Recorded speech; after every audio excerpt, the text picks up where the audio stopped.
ನಮಸ್ಕಾರ, welcome back to my YouTube channel. ಇದು ನಾನು GFC ಕಬಾಬ್ ಪೌಡರ್ನ ಯೂಸ್ ಮಾಡಿಕೊಂಡು ಸಿಂಪಲ್ಲಾಗಿ ಕಬಾಬ್ ಹೇಗೆ ಮಾಡೋದು ಅಂತ ಹೇಳ್ಕೊಡ್ತೀನಿ ಬನ್ನಿ. ಮೊದಲಿಗೆ ಒಂದು ಮಿಕ್ಸಿ ತಗೊಂಡು ಅದಕ್ಕೆ ಶುಂಠಿ ಹಾಕಿ, ಬೆಳ್ಳುಳ್ಳಿ, ಹಸಿರು ಮೆಣಸಿನ್ಕಾಯಿ, ನಿಮ್ಮ ಖಾರ ಎಷ್ಟು ಬೇಕೋ ಅಷ್ಟು, ಮತ್ತು ಬ್ಯಾಡಗೆ ಮೆಣಸಿನ್ಕಾಯಿ, ರುಚಿಗೆ ಬೇಕಾದಷ್ಟು ಉಪ್ಪು ಮತ್ತು ಸ್ವಲ್ಪ ವಾಟರ್ನ ಆ್ಯಡ್ ಮಾಡಿಕೊಂಡು ಗ್ರೈಂಡ್ ಮಾಡ್ಕೊಳ್ಳಿ. ಈಗ GFC ಕಬಾಬ್ ಪೌಡರ್ನ ತೊಗೊಂಡಿದ್ದೀನಿ, ಒಂದು ಪ್ಯಾಕೆಟ್. ಒಂದು ಬೌಲ್ ತಗೊಂಡು ಅದಕ್ಕೆ ರುಬ್ಬಿಟ್ಕೊಂಡಿರೋ ಮಸಾಲಾನ ಹಾಕಿ, ಕಬಾಬ್ ಪೌಡರ್ನ ಹಾಕಿ, ಒಂದು ಮೊಟ್ಟೆನ ಆ್ಯಡ್ ಮಾಡ್ಕೊಳ್ಳಿ. ಇದನ್ನು ಚೆನ್ನಾಗಿ ಮಿಕ್ಸ್ ಮಾಡಿ.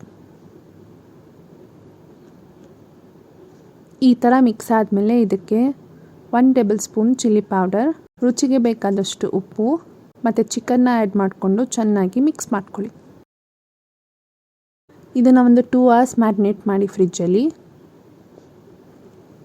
ಈಗ ಒಂದು ಪಾತ್ರೆ ತೊಗೊಂಡು ಅದಕ್ಕೆ ಆಯಿಲ್ನ ಹಾಕಿ, ಅದು ಬಿಸಿ ಆದಮೇಲೆ ಅದಕ್ಕೆ ಚಿಕನ್ನ ಹಾಕಿ ಚೆನ್ನಾಗಿ ಕುಕ್ ಮಾಡ್ಕೊಳ್ಳಿ. ನೋಡಿ, ಈ ಥರ 2 ಸೈಡ್ ಚೆನ್ನಾಗಿ ಕುಕ್ ಆಗಬೇಕು. ಈಗ chicken kebab ready to serve. ಈ ವಿಡಿಯೋ ನಿಮಗೆ ಇಷ್ಟ ಆದರೆ ಲೈಕ್ ಮಾಡಿ, ಫ್ಯಾಮಿಲಿ ಫ್ರೆಂಡ್ಸ್ ಜೊತೆ ಶೇರ್ ಮಾಡಿ. ಹಾಗೆ ರೆಸಿಪಿ ಟ್ರೈ ಮಾಡಿದ್ರೆ ಹೇಗಿದೆ ಅಂತ ಕಮೆಂಟ್ ಸೆಕ್ಷನಲ್ಲಿ ಕಮೆಂಟ್ ಹಾಕಿ. ಸಬ್ಸ್ಕ್ರೈಬ್ ಆಗೋದನ್ನ ಮರಿಬೇಡಿ.